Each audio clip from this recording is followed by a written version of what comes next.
ഓണം എന്നത് മലയാളിയുടെ ദേശീയോത്സവമാണല്ലോ. ഓണം എന്ന് കേൾക്കുമ്പോൾ നമ്മുടെ മനസ്സിൽ ആദ്യം ഓർമ്മ വരുന്നത് എന്തൊക്കെയാണ്? ഓണസദ്യയും ഓണപ്പൂക്കളുമാണ് അല്ലേ? ഓണപ്പൂക്കളം ഇടുന്നതിനിടയിൽ അല്പം mathematics പഠിച്ചാലോ?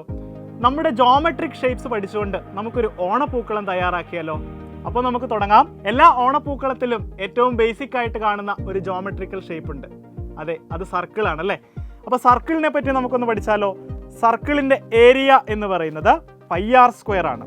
Area of the circle എന്ന് പറയുന്നത് πr² ആണ്. അപ്പോൾ സർക്കിളിൻ്റെ റേഡിയസ് എന്നത് അതിൻ്റെ സെൻറ്ററിൽ നിന്ന് അതിൻ്റെ സർക്കംഫറൻസ് അഥവാ ചുറ്റളവിലേക്കുള്ള ദൂരത്തെയാണ് നമ്മൾ റേഡിയസ് അഥവാ ആരം എന്ന് വിളിക്കുന്നത്. So formula of area of A circle is πr². പൈയുടെ വില എത്രയാണ്? 22/7 എന്ന് നമുക്ക് അപ്രോക്സിമേറ്റ് ചെയ്തെടുക്കാം. ഇനി സർക്കിളിൻ്റെ ചുറ്റളവ് എങ്ങനെ കാണാം? Perimeter equal to 2πr. ഒരു സർക്കിളിൻ്റെ ചുറ്റളവ് അഥവാ പെരിമീറ്റർ എന്ന് പറയുന്നത് 2 × π × r ആണ് എന്ന് ഓർത്തിരിക്കുക. അപ്പോൾ നമ്മുടെ പൂക്കളത്തിലേക്ക് വേണ്ടിയുള്ള സർക്കിളുകൾ റെഡിയായി കഴിഞ്ഞു. സർക്കിളിൻ്റെ ഏരിയയും പെരിമീറ്ററും നിങ്ങൾ പഠിച്ചു കഴിഞ്ഞു.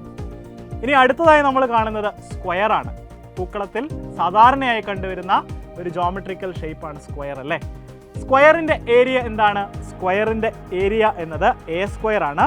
എ എന്താണ്? എ എന്നത് സ്ക്വയറിൻ്റെ ഓരോ സൈഡാണ്.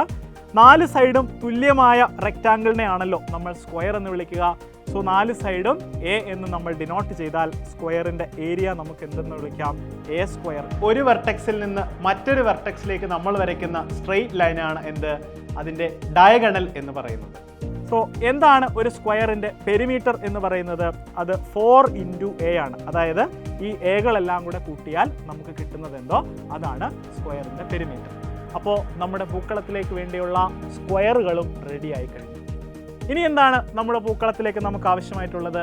അടുത്തത് റെക്റ്റാങ്കിൾ ആണ്. ഒരു റെക്റ്റാങ്കിൾ എന്ന് പറയുന്നത് നിങ്ങൾക്കറിയാം അല്ലേ? ഒരു ദീർഘചതുരമാണ്. റെക്റ്റാങ്കിളിൻ്റെ ഒരു സൈഡിൻ്റെ ലെങ്ത് L എന്ന് നമ്മൾ എടുക്കുന്നു. അതേപോലെ അതിൻ്റെ ബ്രെഡ്ത്ത് നമ്മൾ B എന്ന് എടുക്കുന്നു എന്ന് വിചാരിക്കുക.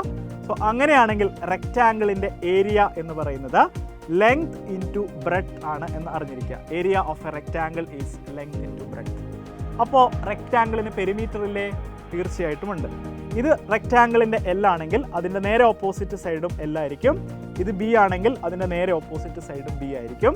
അപ്പോൾ L + L + B + B ആണ്. അല്ലെങ്കിൽ അതിനെ നമുക്ക് 2 × L + B എന്ന് എഴുതാം. അപ്പോൾ ഒരു റെക്റ്റാങ്കിളിൻ്റെ പെരിമീറ്റർ എന്താണ്? 2 ടൈംസ് ലെങ്ത് പ്ലസ് ബ്രെഡ്ത്ത് ആണ്.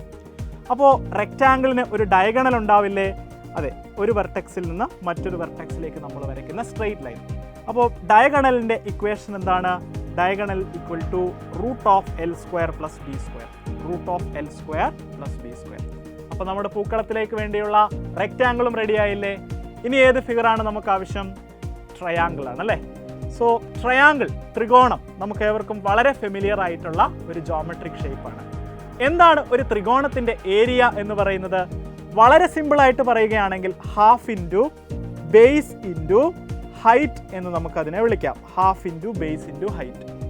എന്നാൽ ചില അവസരങ്ങളിൽ നമുക്ക് ഹൈറ്റ് അറിയില്ലായിരിക്കും. മറിച്ച് ട്രയാങ്കിളിൻ്റെ 3 സൈഡുകളായിരിക്കും നമുക്കറിയുക. അപ്പോൾ 3 സൈഡുകൾ അറിയാമെങ്കിൽ അതുപയോഗിച്ച് ട്രയാങ്കിളിൻ്റെ ഏരിയ കാണാൻ ഫോർമുലയുണ്ട്. എന്താണത്?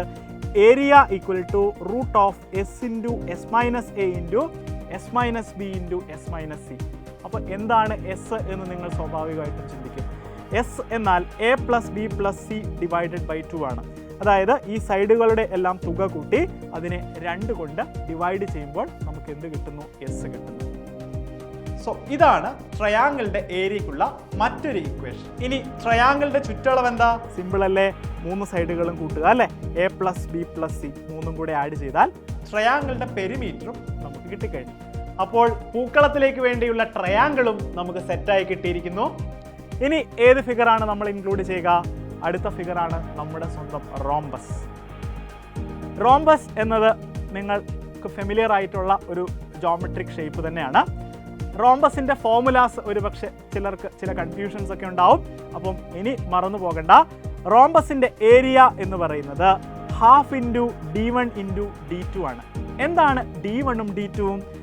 D1 എന്നത് ഫസ്റ്റ് ഡയഗണലാണ്, D2 എന്നത് മറ്റൊരു ഡയഗണലാണ്, സെക്കൻഡ് ഡയഗണലാണ്. ഓക്കെ, ഈ രണ്ട് ഡയഗണൽസിനെയും ഹാഫ് കൊണ്ട് മൾട്ടിപ്ലൈ ചെയ്താൽ നമുക്ക് റോംബസിൻ്റെ ഏരിയ കിട്ടും.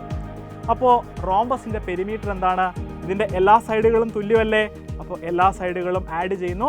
4 പ്രാവശ്യം ആഡ് ചെയ്യുന്നത് 4 ടൈംസ് മൾട്ടിപ്ലൈ ചെയ്യുന്നതിന് തുല്യം. Perimeter of rhombus equal to 4a.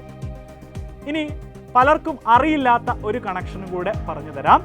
റോംബസിൻ്റെ ഒരു സൈഡും ഡയഗണലും നമുക്ക് എങ്ങനെയെങ്കിലും ബന്ധിപ്പിക്കാൻ പറ്റുമോ എന്ന് നമുക്ക് നോക്കാം.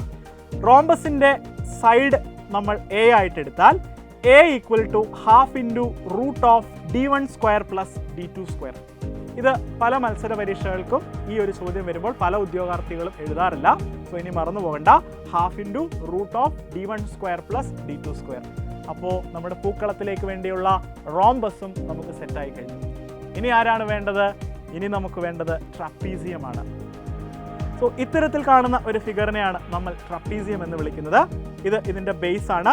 ഇവിടെ കാണുന്നത് ഇതിൻ്റെ ഹൈറ്റ് ആണ്. ഇത് മറ്റൊരു സൈഡാണ്, എ ആണ്. സോ എങ്ങനെയാണ് ട്രപ്പീസിയത്തിൻ്റെ ഏരിയ നമ്മൾ കണക്കാക്കുക? 2 പാരലൽ സൈഡ്സ് നിങ്ങൾക്ക് കാണാം അല്ലേ? അപ്പോൾ ട്രപ്പീസിയത്തിൻ്റെ ഏരിയ എന്ന് പറയുന്നത് half into sum of parallel sides into അതിൻ്റെ ഹൈറ്റ് എന്നുള്ളതാണ് ഒരു ട്രപ്പീസിയത്തിൻ്റെ ഏരിയ. അപ്പോൾ ഇനി പൂക്കളം ഉണ്ടാക്കുമ്പോൾ ഒരു ട്രപ്പീസിയം കൂടെ ഇൻക്ലൂഡ് ചെയ്തോളൂ. ഇനി അടുത്ത ഫിഗർ ഏതാ? അടുത്ത ഷേപ്പ് എന്ന് പറയുന്നത് പാരലലോഗ്രാം ആണ്. എന്താണ് പാരലലോഗ്രാമിൻ്റെ പ്രത്യേകത? അതിൻ്റെ ഓപ്പോസിറ്റ് സൈഡ്സ് ഈക്വൽ ആണ്, അതേപോലെ പാരലലുമാണ്. എന്താണ് അതിൻ്റെ ഏരിയയുടെ formula? Area equal to base into height. അതിൻ്റെ ബേസിനെ ഹൈറ്റ് കൊണ്ട് മൾട്ടിപ്ലൈ ചെയ്താൽ നമുക്ക് എന്ത് കിട്ടുന്നു? പാരലലോഗ്രാമിൻ്റെ ഏരിയ കിട്ടുന്നു. സോ പൂക്കളത്തിലേക്ക് വേണ്ടിയുള്ള പാരലലോഗ്രാം റെഡിയായി. പൂക്കളം ഇട്ടു, അതിൻ്റെ കൂടെ മാത്സും പഠിച്ചു. അപ്പം ഇനി ഓണക്കാലത്ത് ഇത്തരത്തിലൊരു പൂക്കളം ട്രൈ ചെയ്ത് നോക്കൂ. എല്ലാവർക്കും ഹാപ്പി ലേണിംഗ്.